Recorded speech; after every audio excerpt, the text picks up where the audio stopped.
So I'll be out of work. I'll be mixing up my days. But today is Friday. Today is the good old Friday. Now, y'all, I just took my boyfriend to work. The kid, my oldest, she do not have school today.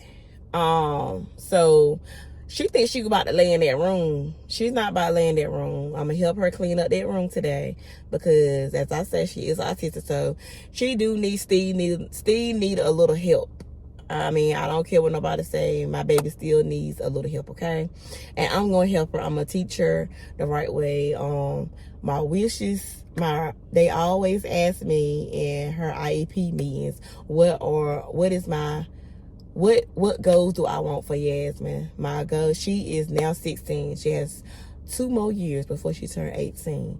My wishes for Yasmin is that not to get out when she's 18, but I want her to learn how to manage money, count money a little bit better, because she struggles with that. She don't know how to count money like that. She don't know how to count money like that. But that's okay. Then I do want her, even if I have to pay her bills, I want her to be able to live on her own, y'all. On her own. Like, I don't even care if she don't even know how to pay her bills. I will pay her bills for her. I just want her to be able to keep her house clean. Just the little things. Keep her house clean. Of course, she already knows she ain't gonna let nobody in. And everything, because I do practice on leaving her, not for long hours, but I do practice on leaving her by herself and everything, because like I said, she is 16, and she have to learn how to stay on her own, and not let any and everybody in. And my baby, I'm gonna tell y'all, she would not let nobody in, y'all. She would not let nobody in. I found out, I'm gonna tell y'all the good and the bad about, I mean, it's really no bad. I'm gonna say it's really no bad, but when I had her, I was 18 years old. I was just getting out of high school. I didn't even have my own place, y'all. I didn't have my own place at that time. But when I turned 18, that's what made me, and I had her, that's what made me grow up a little fast. So of course I did hurry up to get my apartment. I was able to get an apartment because guess what? I had a baby. I was 18. I was grown. So my mama, not my birth mother, but my grandma, which I call my mom, she raised me. And y'all, I was pretty spoiled. Me and my sisters, we were pretty spoiled. We got anything we wanted, anything. We had a rough childhood to where she had to get me and her or whatever. So we had a rough childhood. So my mom didn't want us to struggle. She didn't want us to get hurt again. She didn't want us to fall, bump, bruises, anything. She didn't want that. So because we had already went through enough as it was. So we was pretty spoiled, very spoiled. Got anything we wanted and everything. So my mom and my birth dad, my grandma and my granddad, of course, they was married. They was together. So I called them my mom and dad. But my birth dad I found out he was my dad when I was 16. He didn't know I even existed. Before then, he didn't know it was a me. He didn't know. So when he found out I was his at 16, he took full accountability. He took care of me. He even spoiled me, y'all. He gave me money. I'm talking about money. He did anything I wanted him to do. Anything I asked, he did it. He just spoiled me too. So anyway, I moved out my mom's house to move with my dad. And no, I moved out of my mom's house to my dad's house. And then I stayed with him for only a couple months. And then I started searching. Well, when as soon as I moved there, I started searching for me a place to stay, or whatever, because I didn't want to stay in Bertie. My dad lived in Bertie. Y'all know, if y'all know anything, y'all research Bertie. Ain't nothing over there in Bertie, y'all. If you don't know, I'm telling you, ain't nothing over there in Bertie like that. So I came back my way where I was staying at in Martin County, and at first, and I started looking for me a place to stay. When I started looking for me a place to stay, then my mom and my dad, they put my deposit down. They still paying my bills, y'all. I had my baby. They put my deposit down for me. They bought all my furniture for me. Everything. They bought my first car, everything, y'all. So me and Yasmin, we moved in. My baby was still, she was still a little baby. I think she was probably about 6 months, 5 months. She was still little, and everything. And it was just me and her, always me and her. Her dad, of course, her dad gave me a run for my money, but it was okay because I was young, he was young. It was all right. Anyway, he gave me a run for my money back then or whatever. But anyway, yeah, I took care of Yasmin then. My mom, she ran a daycare. And one day she was just like, I think something is, since she brought it to my attention, which I kind of figured something was the matter with Yasmin. And I was like, my mom was like, well, she's not talking. And I was like, yeah, I know. She's not talking. She wasn't talking. She whined a lot. Now, this was a stage, it was critical, y'all. It was critical. For me, anyway, because I was 18, didn't know nothing about no special needs child or anything like that. And I'm like, what, she ain't talking. When you talk to her, she don't make eye contact with you. It was so bad that after when I took her to her primary care doctor, I brought her to his attention. And of course, everybody do the Vanderbilt, not the Vanderbilt, because that's for ADHD. The paper, the monthly paper for like what your child doing, or whatever. Like is they moving in the right stages and everything like that. So they was like, oh, I see that she didn't pass her paper. And I was like, yes. I was like, my baby's not talking. She's not making eye contact. And Dr. Dover was her doctor. She was very popular. He was my doctor. He was my sister doctor. So y'all know the old doctors, they be on it. So he was like, okay, well, we about to do this and do that. So at this time, she hadn't turned 1 yet. She haven't turned 1 yet. So we were about to call this, CDA. We about to call CDA, which is a program for toddlers that are, having a, disability, slow learning, anything like that, not progressing fast, anything like that. So there is a program that helps to the full extent, y'all, and they only can get that program and they can get it from babies through 3 years old. When they turn 3, that's it. That's it. That's why it is very critical to find out if something is wrong with your child as soon as possible. And do not blow it off. I know it's hard to not blow it off, or to, be like, oh, ain't nothing wrong with my child, because we don't want nothing to be wrong with our child. We don't want to, say our child has a disability. We don't want people to look at us weird when we go out in public, in which they do. And everything. We don't want, us as parents, we don't want that. But as 18, I suck it up. And I said, yeah, something is going wrong with my child. I need help. And I am very thankful that I did that, because if I had not did that, she would not be where she is at today. And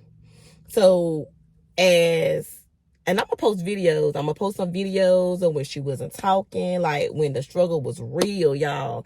And my mom, she ran daycare, as I said. So she had a couple of special need kids at her daycare, probably like 1 or 2. But she knew something was the matter, so she brought it to my attention. And I did not deny my mom. I did not get mad or anything. I was like, okay, yes, she not talking, so let me ask the doctor about it. So the doctor bring in the CDA people, and at first they mark you as developmental delayed. Now, they mark every child as developmental delayed. That's their thing right there. Unless you brought to their attention, no, something else is wrong. It ain't no developmental delay. Developmental delay, they just saying that they growing slower than others. That's all they saying. So at a couple months, she stayed at developmental delay. And I told him, I said, well, she's not answering, because we would call her name and she would not answer to us, and she would be crying all the time and everything. I said, she's not talking. So I brought it to their attention. I was like, no, something else is wrong with her. And when we call her name, she's not answering. They would call her name. Like, at this moment, she started getting speech therapy, play therapy, because speech therapy, of course, they help with the talking. Play therapy helps with helped her with interacting with other kids. She didn't know how to play with other kids. She didn't even want to play with toys. That help her to learn how to play with toys. It helps her to learn how to be patient, to stand in line. It helps with a lot of things, y'all. And we were struggling with everything back then. So it helps her with everything. And so she was only getting those 2 services at the time. And I was like, well, something else is wrong, because she's not answering us. And they took notice of that too. They were like, no, she's not answering us. So then at this moment, we had to go to ear, nose, and throat doctor, because at this moment, they thought that she was deaf. They thought she was deaf. So, we had to do a lot of tests, because at first her tests were coming back not normal and stuff like that. So after that, then they stuck a tube that can stick in toddler ears, and they, instead of them keep sticking her in the box so she can look, because they'll stick you in the box and it's a duck and it quacks and move, and the child has to turn their head to where it's sounding it. But she wasn't cooperating with that too well, because she didn't have no patience. She don't like to sit still long, and everything. So when she didn't have no patience and everything, so they was like, okay, well, we got to do something else, because her tests are coming back not normal. So I was like, okay, well, they stuck the thing in her ear, and it was like a tube they were sticking in her ear, and it would detect whether she could hear or not. So when they did that, then everything was normal. She could hear and everything. And at this moment now, y'all, I had CDA. I had some nice people to help me, y'all. They was like, oh, you need to file for SSI. And I'm like, I'm young, I'm 18. I'm like, I don't need no SSI. Get out my face. Like, I'm good, I'm fine. My mom and my daddy helping me. I'm okay. I don't want to do no SSI. So they kept bugging me about SSI. My mama kept bugging me about SSI. And I was like, no, I don't want to do that or whatever. So they was like, well, if she get SSI, she can get more things. Her Medicaid, she can always get Medicaid. They would just tell me she can get more things. SSI is not a bad thing. You need to sign. So then I eventually signed up her SSI. And the people that helped me, they helped me do all my paperwork. They helped do all my paperwork, y'all. When I said that, they came in that house and they sat down with me and helped fill my paperwork out, helped me gather everything. They helped gather everything. And so CDA ended up bringing in some more people and was like, well, we want to test her further, if you would let us test her further. And I was like, yes, I want you to test her further, because she's not developmentally delayed. Something else is wrong with my child. So they ended up testing her further. And that same day they test her, they told me, they said, well, she is autistic. And I'm like, okay, what is that? But I wasn't like resentful or anything. I was just taking it in. And they told me, they said, in most cases, they don't tell moms right then. if they are autistic or not. They see that I am worried, and I came to them with the information. So that's why they told me, because they said so many parents are very resentful when it comes to their kids, and they don't want anything to be wrong with them. So they don't come to them the way they came to me. But they came to me, and they told me, they said, she is autistic. And I said, okay. So when they told me she was autistic, I'm 18. Yeah, I'm 18. I'm young. So I grabbed my phone and I went on Google, y'all, and I Googled it. I looked at ways to help my child.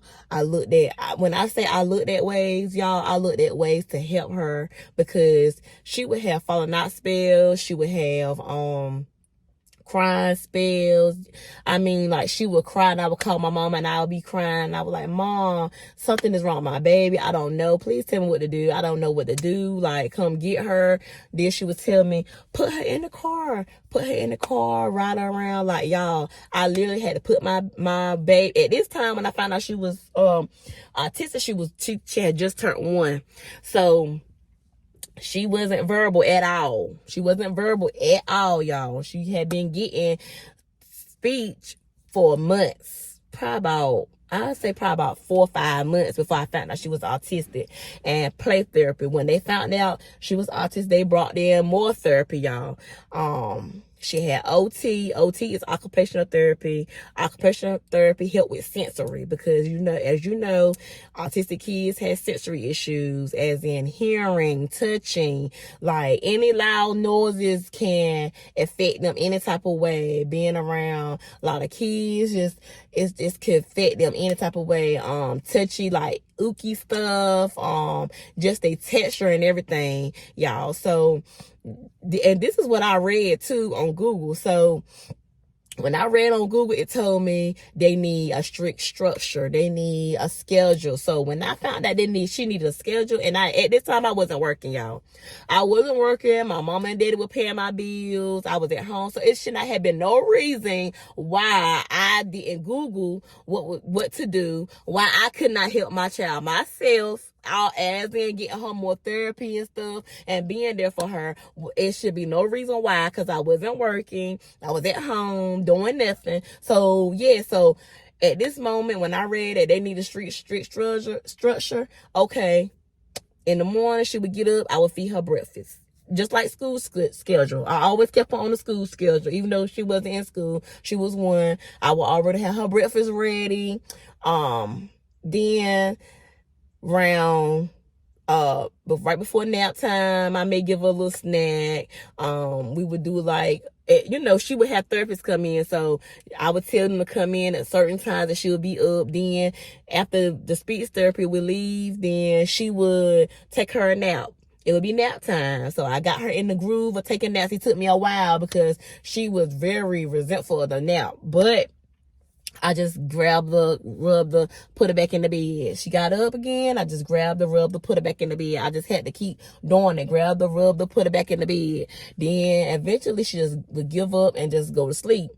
So as she got into the routine of that, then she would take her nap. She would get up from her nap. Play therapy would come. Sometimes occupation would come before play therapy. And sometimes she would not be done with her nap. And I was like, she's taking a nap, and everything. And then it was like, oh, okay, well, we'll come back later, or we'll come back tomorrow, or something like that. Because y'all, believe it or not, if you wake them up or move them out their schedule or anything of any type of fashion, they go off. And I mean, like, have fits, crying spells for hours. And that would frustrate me. So I would tell them, look, if she sleep or whatever. But I didn't know. Or whatever. But the CDA was like, oh, have you been telling them to come back tomorrow? And I was like, yes, but please don't do that, because they mark that stuff. They mark when she's not getting her therapy and stuff. Like, okay, well, all right. Well, I have to figure out something else, because when I wake her up, it messes, she would throw a temper tantrum and everything or whatever. So, okay, so anyway, at this moment, so I stopped doing that. even though I still let her get her nap in, I would let her try to go a little earlier so she could be up before occupational or play therapy would come. When she would get up, then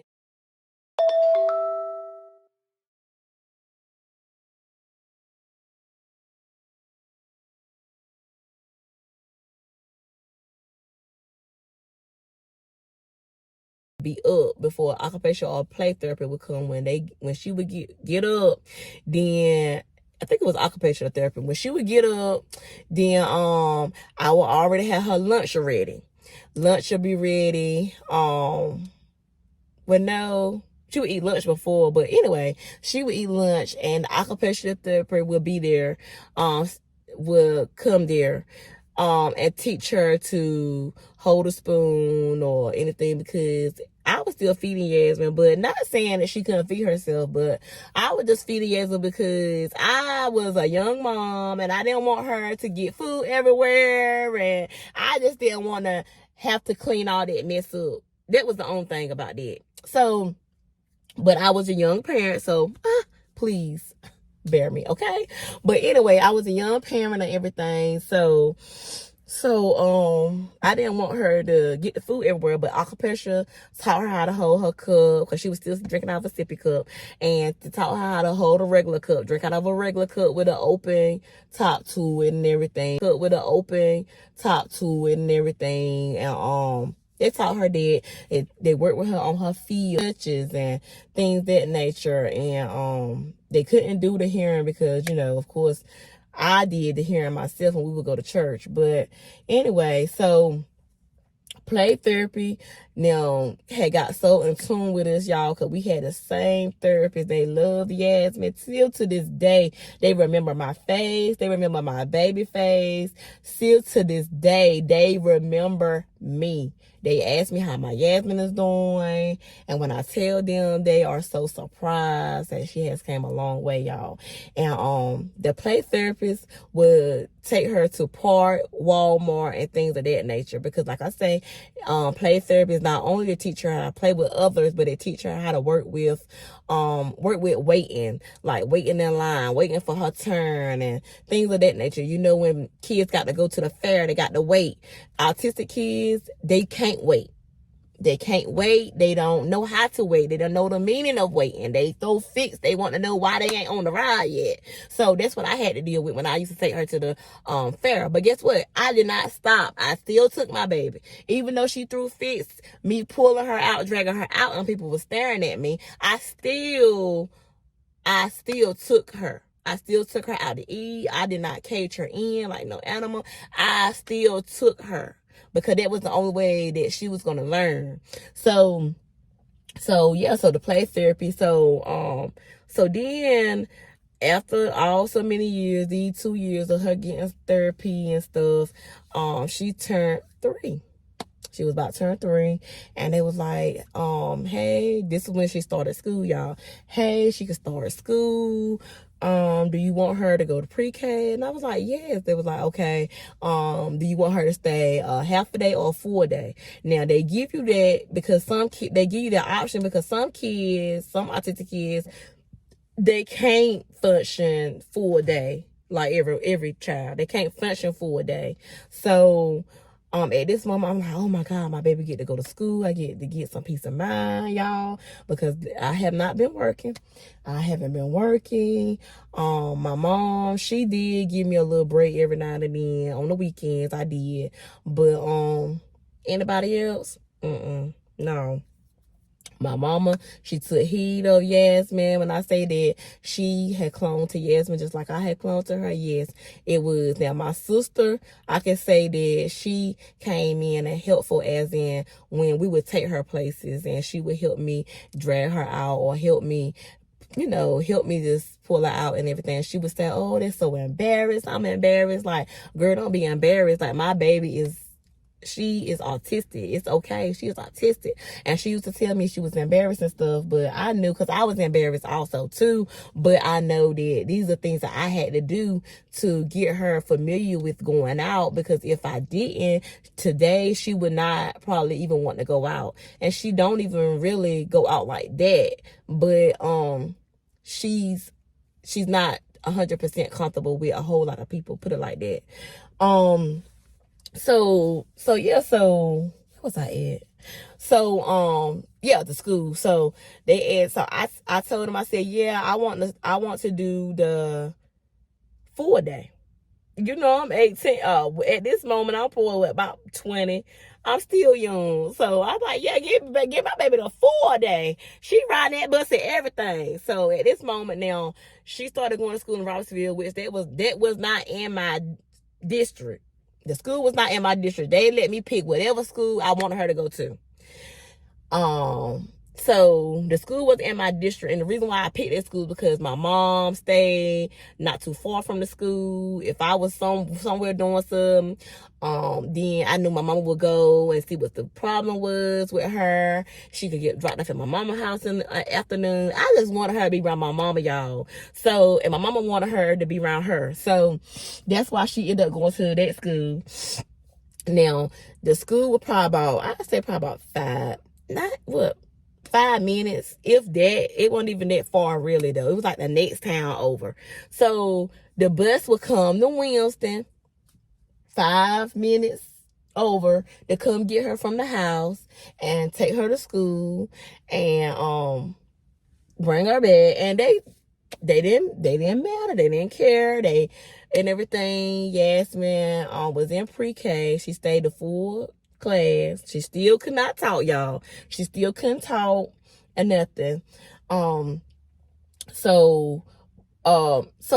she was still getting speech therapy, play therapy, occupational therapy, every therapy that it was. She was still getting it. So then I started having problems with her, like hyper problems, like as far as in her, like at home, she would jump off the chairs and she was just doing everything. Like, and I didn't bother her because, baby, she was quiet. She wasn't hollering. She wasn't crying. As long as she wasn't crying, then she was just jumping off the chairs and she was just real hyper. I couldn't, my Yasmin was tall, y'all. So I couldn't put like pictures on the wall because she would be all like not standing in the chair part where you sit at, but where your back against, she would stand on top of that part. So you know she was real taller when she stand up there. So I didn't keep no pictures and stuff on the wall because I didn't want her to grab them down and everything. So she was doing that, and I took her to the doctor, primary care doctor. And I said, look, she hyper. I said, something is going on. I said, she jumping off the chairs. I said, she just doing everything. She doing everything. And then he told me, you know, she autistic. And you know, most kids in scenario with autistic is ADHD.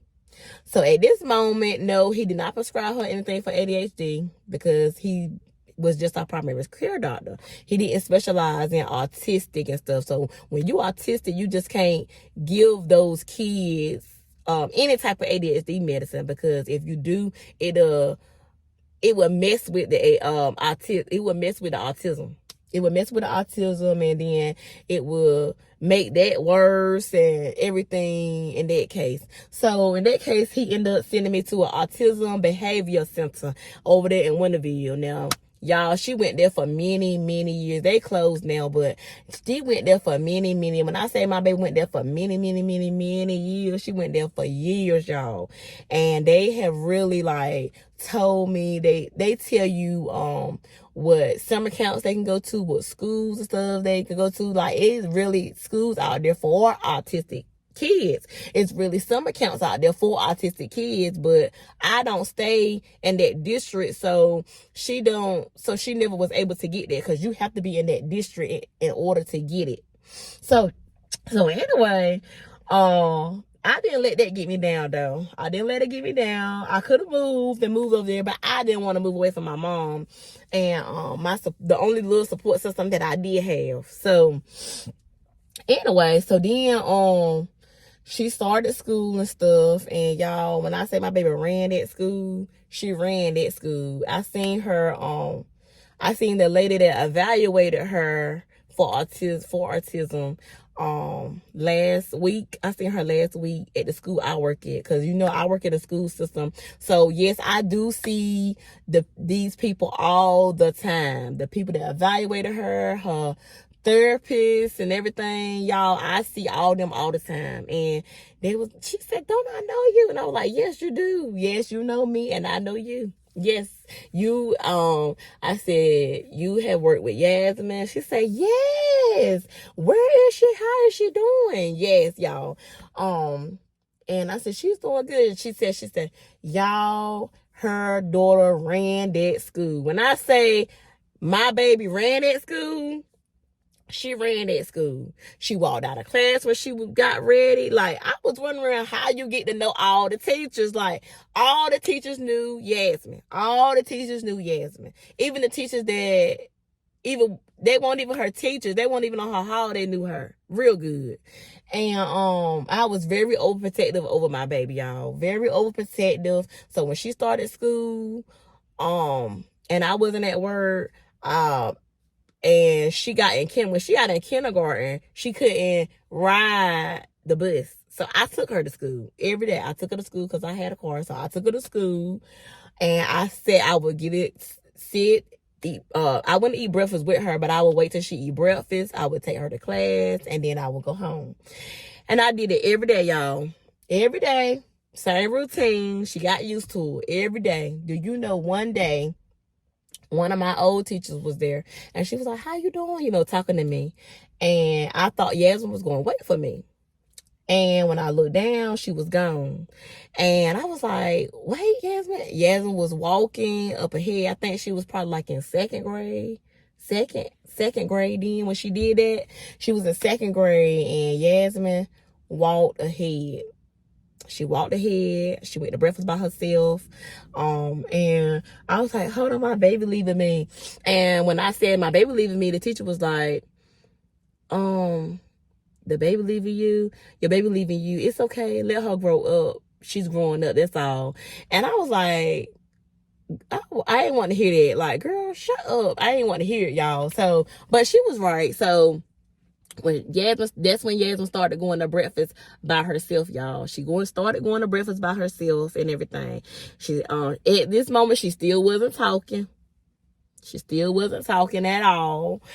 Now this whole thing, she was nonverbal now. She didn't even say a word. She didn't say hey, bye, none of it. She wouldn't say anything. She was just quiet.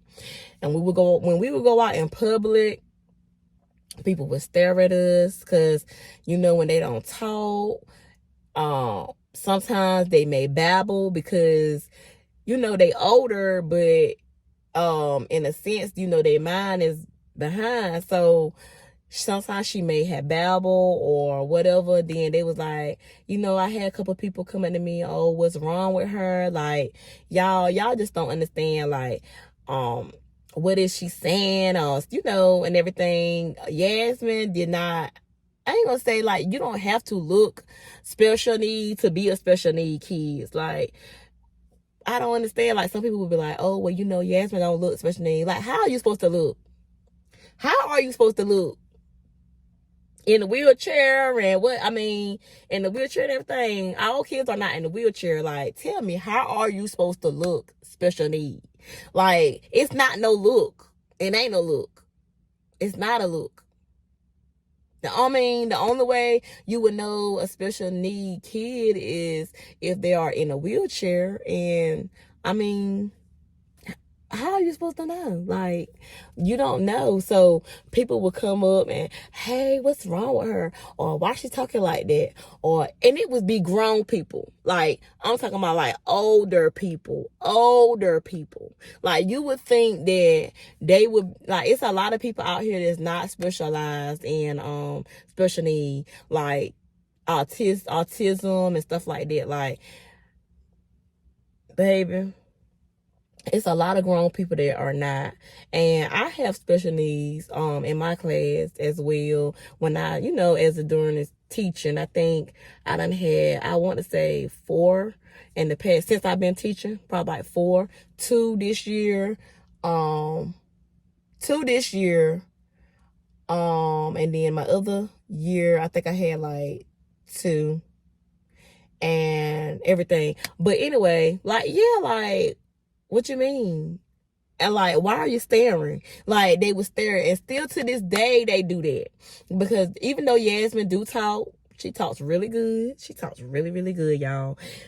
And I am so proud of my baby, y'all. It's like, she's coming out her shell a little bit ever since her birthday party. Like, she's not a big like, she's scared of people. She's scared of people, y'all. That is her biggest fear. She's scared of people. And the good through this, I done told y'all the bad, because I mean, it's really no bad, but that was my tough part of me going through my younger days of me going through autism, because I was trying to figure it out myself and trying to figure her out. Now that I have it figured out, when I go through, like, get two kids that are autism, like, they cling to me real. They cling, like, I'm talking about they clingy when they are clingy. They're clingy to me. I can, once I have them, like, kind of, you know, cause every autism kids are not the same. I ain't gonna say they the same as my daughter, cause they're not. Every person is different. Every kid is different. So once I figure them out, what calms them, what cools them and everything, then it's an easy ride. Okay. It'd be an easy ride for me. But, yeah, so when I come in contact with them, when they having a meltdown, I can easily go to them, touch them with no problem. Any other person, no, like, they can't do that. But I am very, like, I am grateful that the Lord has gave me a chance to have a daughter with autism. I am grateful that the Lord has gave me the a gift to learn how to deal with autism kids, because I have dealt with it for so many years, y'all. My daughter is 16 years old. I have grew to learn about autism. I have taught myself about autism. I have read up on it about autism. I have learned so much things about autism, as in potty training and everything. Potty training was very hard. I started to give up. But guess what? My daughter was potty trained at the age of 4.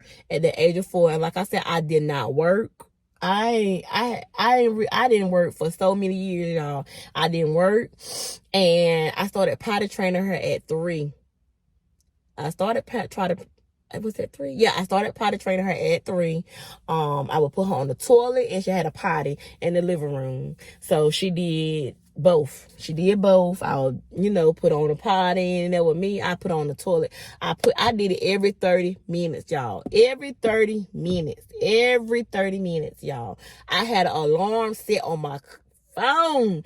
Every 30 minutes it would go off. Even if we would go somewhere, we didn't really go many places, because if I did go somewhere, it would throw her off, and she would be crying, hysterically crying.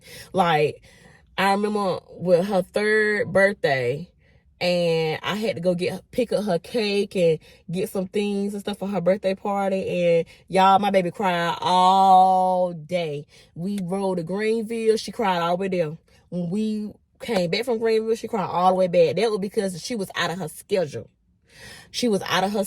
Now, she didn't cry at school and stuff, because I had her on a school schedule. So that was easier for the teacher, because I had already had her on the schedule. I mean, y'all, her principal was so clone to Yasmin. He was so clone to Yasmin. Yasmin was so clone to him. When it was time for her to go to her classes, her principal would pick her up and tote her. Like, I learned a lot through Yasmin, y'all. I spoiled her to the point where I told her, you know how when the babies first of all walk in and they walk real slow, and I'm like, come on here, I'm gonna pick you up because you walking too slow. Y'all, I learned to not do that. I learned to not do that with my other kids, because let them walk slow. Because when I started doing that, Yasmin was autistic, so she had an impression that I was supposed to pick her up any and everywhere. Y'all, my baby was 5 years old, and I was still picking her up. And if I didn't pick her up, she would sit down on the ground, wherever she was at, on the floor, in the store floor, wherever she was at, I had to sit her down. No, not I had to sit her down. She sat down so I could pick her up, because she knew I would pick her up. If I didn't, she would holler, scream, kick, everything. And so I picked her up. and she was nonverbal, so that's what she did. So I mean, you know, autistic kids, when they nonverbal, they're not talking, that's how they communicate, through crying. So it's a lot of crying, just a lot of crying and everything. So then, ooh, scare me, y'all. My nose want to run. So then,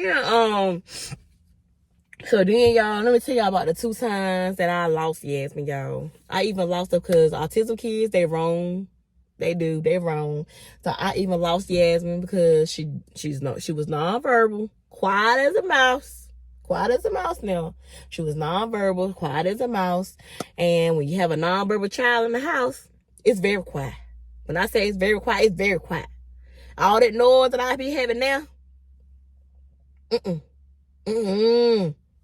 no, I didn't have that noise back then. I wasn't used to I wasn't used to this noise. I'm just getting used to this noise now. I wasn't used to that noise because it was very quiet. But look, so one day it was snowing outside and my charger stopped working to my phone. I said, let me run to Walmart before it starts snowing real bad and the roads get messed up and get me a charger, because when it gets snow, we get snow in this house, I can't come out.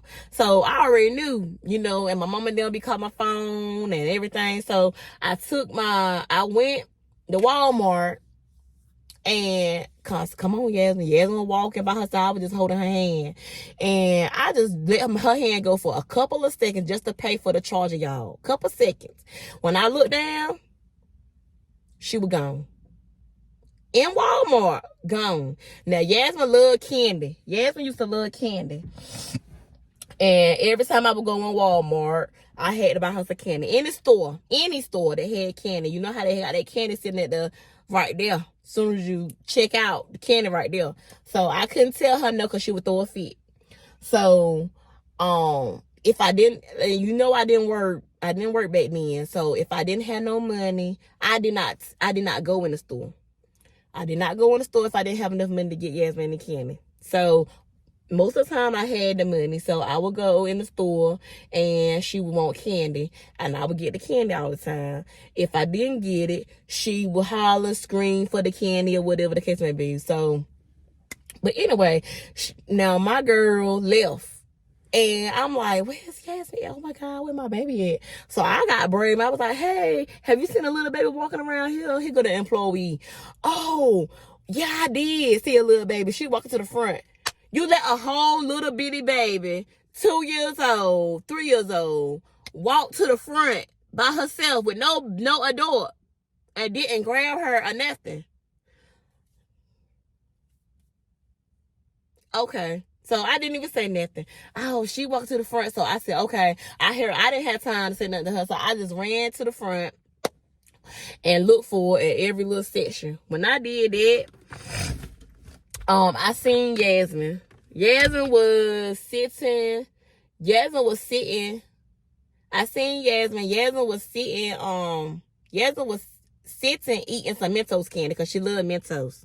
She would eat Mentos. She didn't care for what peppermint, fruity kind, whatever. She loved Mentos. She was sitting up to the front, and as you know, the weather was bad out there. So the weather was bad, so they didn't have no really employees on the clock like that. So it wasn't nobody to the front checking nobody out. So I had bought my charger and everything, and I was like, Yasmin, come on.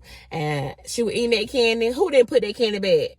I put it right back because why you let her ram all to the front and everything? Like a little baby, you let her walk to the front by herself. So I was like, why you here? I said, come on.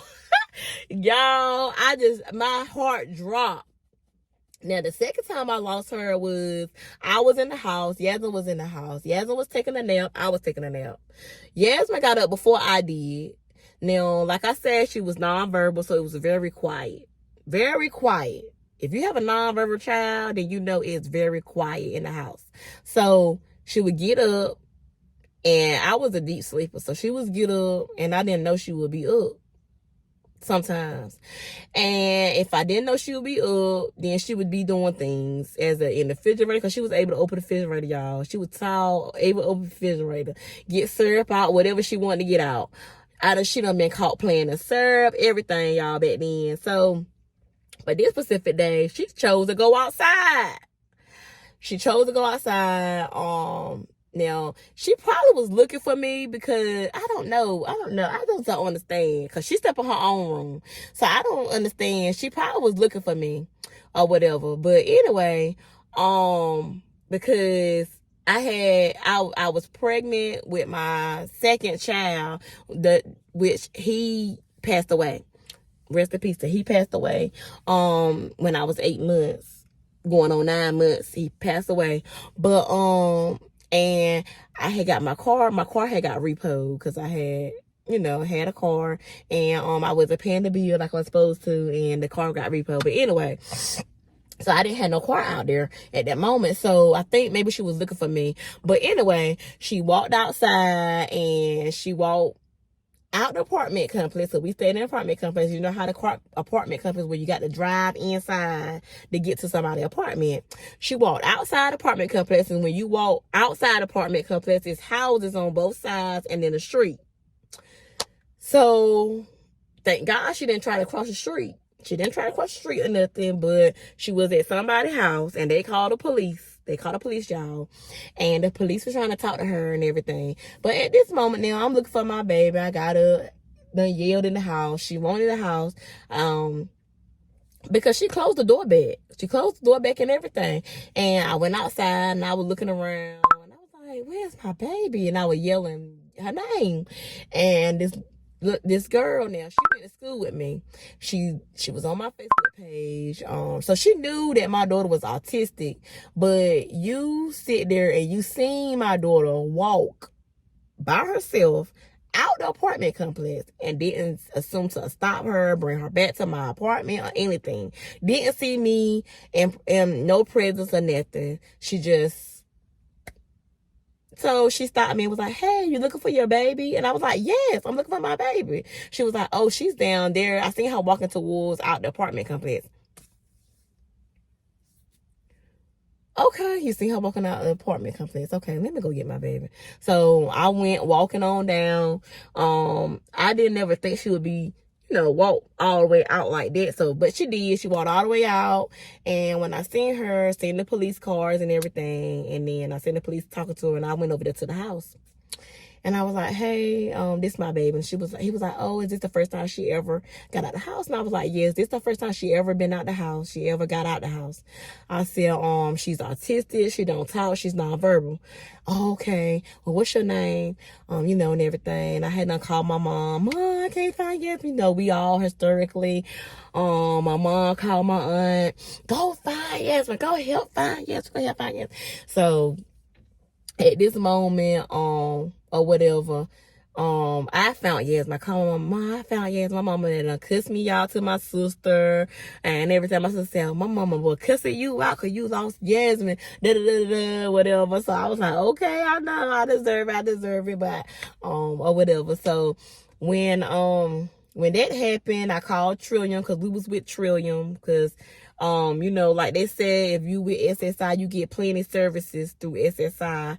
But yes, we with Trillium. Trillium help you with like far as in like if your child is still in Pampers, depends on anything, they pay for them. Alarms in the house, they'll put them in the house for you, for them, for wandering kids, like wandering off kids, they'll put them in the house for them. And they'll pay for that too. They pay for a lot of things. If you need anything, they'll pay for it, okay? They'll help with the kid and everything. So I called them. I said, yes, I need some alarm. My baby done, wandered out the house and everything. Like, and autistic kids, they do wander out the house or whatever. But, or whatever. So yeah, so they do wander out of the house or whatever, y'all. I had to tell y'all this in the car because my daughter is in the house, and she'll have, I'm not saying she can't hear this, but I don't want her to know she, used to do those. Not saying it's a bad thing, but I don't want her to start back roaming out the house or trying to be funny or anything like that, because you don't know, what's in their mind or anything like that. So or whatever. But my daughter has came a long way, y'all. She started talking at the age of 6. She started talking at the age of 6, y'all. At the age of 6, my daughter was potty trained at the age of 4. Just when I was about to give up. I had the same way I potty trained her during the day. I potty trained her for the nighttime also. Because like I said, I did not work. I had an alarm. I woke up every 30 minutes at night. I didn't want to, but I did it. I did it because I didn't want my baby in no more Pampers anymore. I just wanted to get her out. I didn't want to be buying no more Pampers. And guess what? I did it. I conquered. And I did it all, y'all. Y'all, the good. My daughter now, she's coming out her little shell, y'all. She is about to graduate in 2 years. She is ready for prom next year. She said she is excited for prom. She's going to be a junior, 11th grade. She's able to talk to me. Like, she's able to, I never thought that my daughter would be able to talk to me, able to tell me. Like, I never, and back then in IEP meetings, they would ask me, what are your goals? Because they asked me, what goals do you have for Yasmin? They ask you, what goals do you have for your child? And back then, my goal was, I want to see my daughter talk. I want to see her talk. She made that goal. Y'all, my daughter was getting speech, and she, right before she went to high school, they exited her out of speech. And they told me she no longer needs speech. But I was like, oh my God, y'all. I was crying. I be trying not to cry around her and things and stuff. But y'all, I can't help but be crying. I can't help it. I just can't help but cry, y'all. When I see how far my daughter has gotten, y'all. Like, she do take medicine. She always, when they found out she was ADHD also, she started taking medicine at the age of 3 for ADHD. But I had to take her off because her teacher came to me, and the nurses and stuff at school was like, hey, I think the medicine is making her more emotional. She don't usually do this. She's crying all day at school and everything. That was making her autism worse. So me and her doctor had to take her off. Well, we took her off for a while, and then they did like genetic testing and things on her. She was at autism behavior center, y'all, and that helped me out so much. They helped me get her on the right medicine that she was supposed to be on for ADHD. She do still have a little ADHD because when I talked to her teacher recently, her IEP teacher recently said that she's easily to get distracted. She easily gets distracted a lot and things. And I said, yeah, because she is ADHD and I don't have her on a lot of medicine. She do go to a psychiatrist. She go to a psychiatrist for depression and things of that nature. She does talk to herself. A lot. I'm used to it. And we be in the store, she talk to herself, she laughs and everything. I just make sure she ain't talking to nobody because the therapist asked me, do it seem like she's talking to people, or do she act like the people are talking back or anything of that nature? And no, she just be talking. When I asked her, I was like, Yasmin, who you talking to? She said, myself. She said myself and everything, and and everything like that. So, and I said, oh, okay, talk to yourself or whatever. She's like, yeah, I'm talking to myself. I said, okay, or whatever. So I don't mess with her when she's talking to herself. It's my son, y'all. Huh? Okay, go put your clothes on. So yeah, So yeah, of that nature. She did go to daycare. Y'all, I had a little accident where CPS was called a couple times, because you know, when you dealing with a non-verbal child, they don't know if someone's hurting her or whatever the case may be. But I already ain't nobody hurting.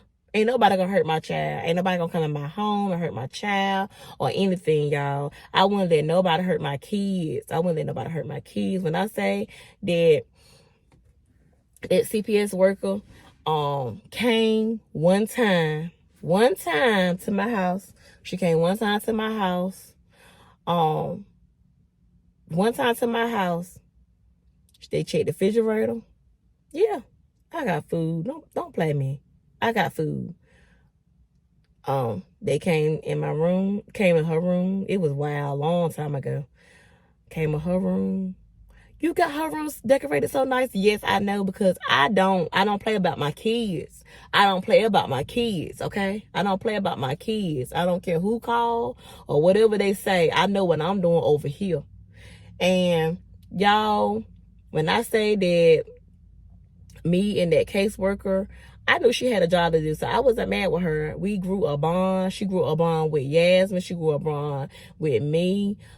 She gave Yasmin shoes, clothes, everything. She made sure that I didn't have to buy nothing that Christmas.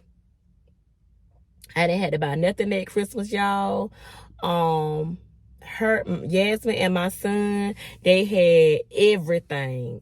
When I say everything, they had everything. When I said I put everything on the list, they bought everything for my kids that day. Everything happens for a reason. My mama always say everything happens for a reason. My mama used to say when she was living, she passed away, everything happened for a reason. And I felt like whoever called that CPS worker on me, I still say to this day, thank you. Thank you, because I needed help. I was at this moment I was working. I had just started working at McDonald's, y'all. I was working at McDonald's, and I used to take Yasmin to work with me because I didn't have no sitter, because my mama ended up passing away. I didn't have a sitter. And when she passed away, I did have to get a job, because that's who was helping with my bills and stuff of that nature or whatever. My dad, sometimes he would help. My mama really helped all the time. But yeah, my mom, she helped all the time. So when she passed, I just went ahead and got me a job so I could start paying my own bills. I got me a little small job. And y'all, I didn't have no sitter. Like that. On the week, my manager, my supervisor, gave me my weekends off. It was Saturday, Sunday. If the school was closed, I had to be out of work.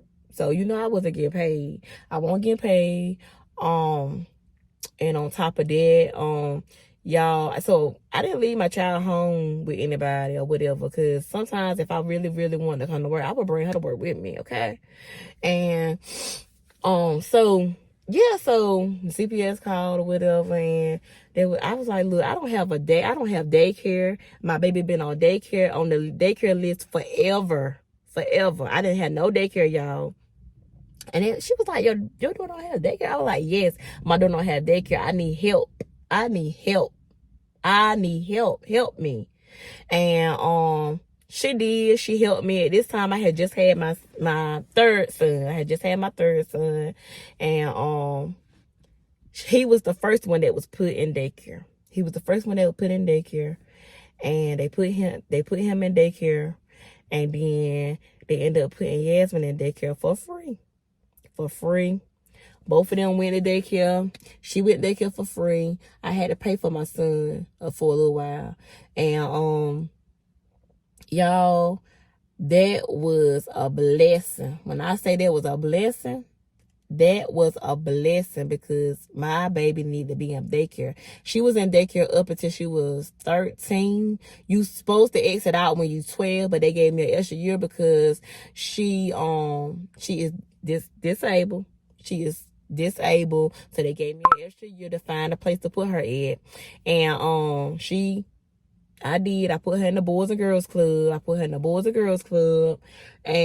when I put her in the Boys and Girls, go brush your teeth and wash your face.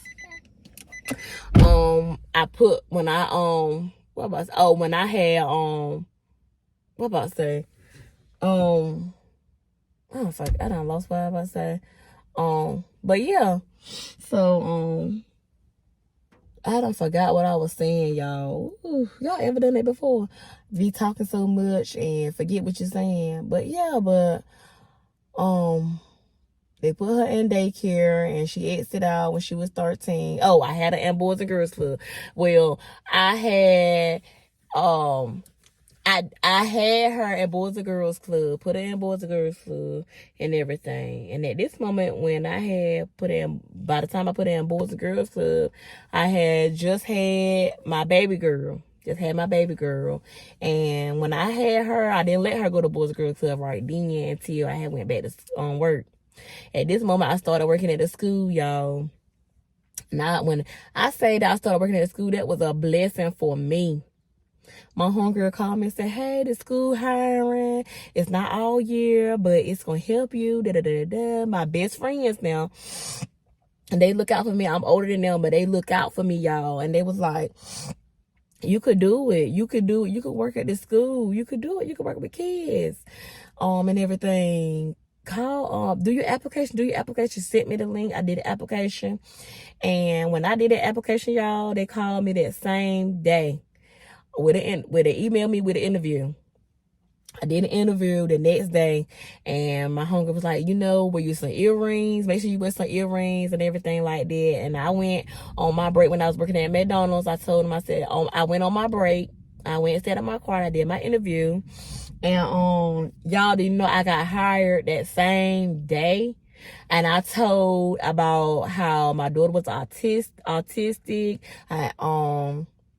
I potty trained her by myself, told them that how far she was and everything. Y'all, they wanted me, okay? They wanted me. How my mama had a daycare and I worked there too. And everything. I got hired that same day, and I've been working at that school for going on 3 years. 3 years now, going on 3 years, y'all. Now I'm very blessed and pleased to be working at the school, because when the school is out, yeah, my kids are in daycare. My youngest two in daycare. My oldest still go to Boys and Girls Club, because I try to let her come out their room to be active. I don't want her to sit in the room all day. That's the only reason why she goes to Boys and Girls Club. But sometimes she do not like it. Now, when something is going wrong with that Boys and Girls Club, or she can't go on no trip, now I do let her stay out, because she still gets emotional. She still gets in her feelings and everything. She just had y'all seen in my vlogs, and my baby had her sweet 16 party. And she was so excited that her granddaddy was able to be there. She was so excited, and she talked about her dad not coming. She talked about it. And it really hurted her. And I knew it hurted her. It really hurted her. She talked about her grandma not coming. And see, some people don't know the background of how they're hurting their kids, because they're not around them. They're not around them 24/7. They're not around them. But I knew that it hurted her, because on her birthday, that's all she could talk about was, my dad not coming, Mom. My dad not coming. My dad not coming, Mom. My dad not coming. And that's all she kept saying. And autism kids, what they do is they repetitive. So they'll repeat something, over and over and over and over and over and over. Like, if she talked to you on the phone or any sorts of fashion, if you done something like last year, she'll talk about it. She gonna talk about it for a whole year. She'll talk about it over and over and over and over and over and over, because that's what autism kids do. They is repetitive. They gonna talk about it, okay? And that's what she did. My daddy not coming, Mom. My daddy not coming. My grandma not coming. My grandma not coming, Mom. So it meant a lot for her granddad to be there. She was like, my granddad still coming? And I was like, yes, your granddad gonna be there or whatever. But I had to tell her, you know, your dad said he not coming, da-da-da-da-da, whatever. But it is what it is. I didn't miss it. I wouldn't miss it for the world. My baby girl is 16, and she only turned 16 one time. You don't get that again, okay? You don't get it again. She only turned 16 one time. That's it, one time. And she told me, she said, Mom, I want to have a big birthday party. A big birthday party. And I didn't care how much it costed. I didn't care. I was going to do it. I did it. I did it by myself. I paid for it by myself. I did it, okay? And everything, I'ma just, you know, I don't want to make it like I'm struggling with my kids and everything, like, because when my mama was raising me, my mama gave me anything I wanted. I want my kids to have anything they want, y'all, anything. So I'm gonna work hard for whatever. My next motive is getting us out this apartment and getting us a house, okay? And I just want Yasmin to have her own. I want to have like a basement or something that I could turn into a little own apartment, to teach her how to keep her area clean, to teach her how to clean her own bathroom. I want her to have her own bathroom, her own little kitchen. I want her to have her own, and then she move out and progress from there. Like, y'all, I don't want to be worried, and I just don't want to be worried about my baby 24/7 when she move out. I just don't. As of right now, I know she's not ready. I don't think she'll be ready when she turns 18 to move out. But I just want her to have her own area. I just want her to be well clean and everything like her mom, because I clean them. Y'all seen in some vlogs that it may not be all that clean, but when they get straight, okay, wash your face, you gotta wash your eyes right here. So yeah, I mean, y'all, my baby has came a long way. And if you're watching this vlog and you have kids with autism, and they are nonverbal, please don't give up. Just keep pushing. Do not listen to those doctors, because I was told my baby was not going to be talking. I was told that my baby would never be potty trained, that she would be always in Pampers, Depends, or whatever it was the case may be. And I've seen otherwise. Like, please don't give up. If your child is disabled, period, do not give up. Keep pushing your child to the full extent. Just don't give up, okay? And I thank y'all for watching this vlog. If you're new here, faves, thanks. If you have made it to the end, please subscribe. What are you doing if you have not subscribed, okay? Okay, I'm coming. Please, what are you doing if you have not subscribed, okay?